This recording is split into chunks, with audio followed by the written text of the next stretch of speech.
Welcome back to another episode of Ask the Techies, the show where we answer your viewer questions.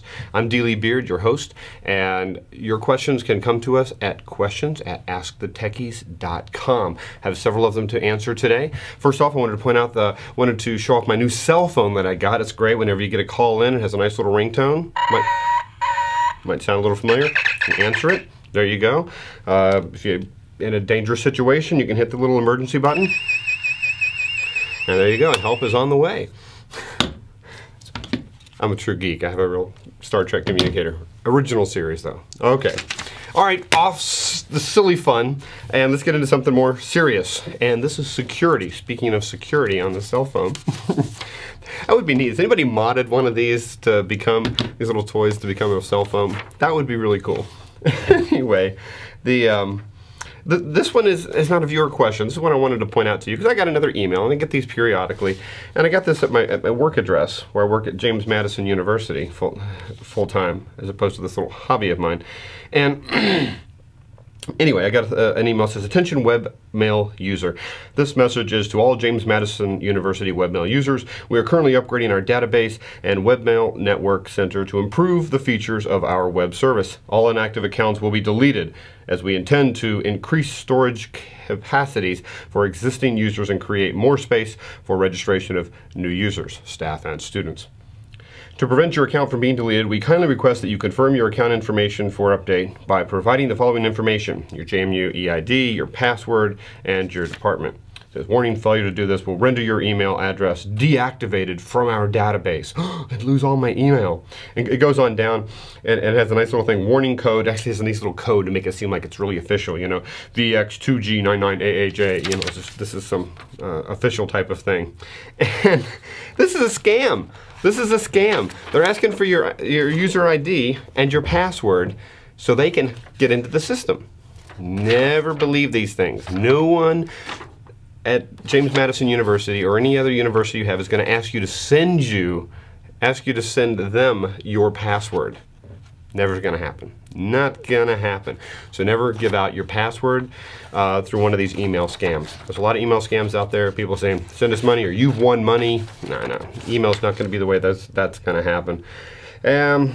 So, don't buy it. What do you do with this? Crumple it up. Can I make two? Now you know why I didn't make the basketball team. I missed the trash can. Although you don't know that. I made it. 2 points. I'm great. Basketball season. Another way to humiliate myself with inadequacy. Okay, on to viewer questions. This first one is from Josiah. And Josiah asks, he says, I have a current generation iMac with 3 gigabytes of RAM and a 128 megabyte of video RAM, so 128 megabyte video card. He says, I saw some of your other older videos where you had the white Gen iMacs running Final Cut Pro. I would like to know how you optimize the performance of Final Cut Pro for the iMac. Is my Mac not good enough? How do you cut down on rendering times? So apparently it's taking you a lot longer, Josiah, to render video. And part of what makes rendering video a lot faster is if you have a more attractive host. No, okay, just kidding. In that case, we would take a long time to render. The reality is sometimes there's a couple things. In running something like Final Cut Pro, your processor is part of it. Another key area is RAM, and you have both of those. The third area is your video card. Having a big video card is important, especially if you're going to try to run the programs like Motion.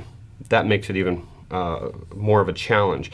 And more things can be rendered on the fly in Final Cut if you have a bigger graphics card.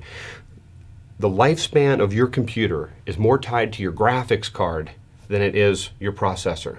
Because the graphics card is the demands in your computer are more visual than anything else. It's not data calculation so much as it is the graphics card. So getting an integrated graphics card is something you really want to avoid. If you actually go to Apple's website and you go to click on the Mac button, and then you come and click on Applications, and then Final Cut Pro Studio, and then you click on the tech specs, it'll show you, what the system requirements are.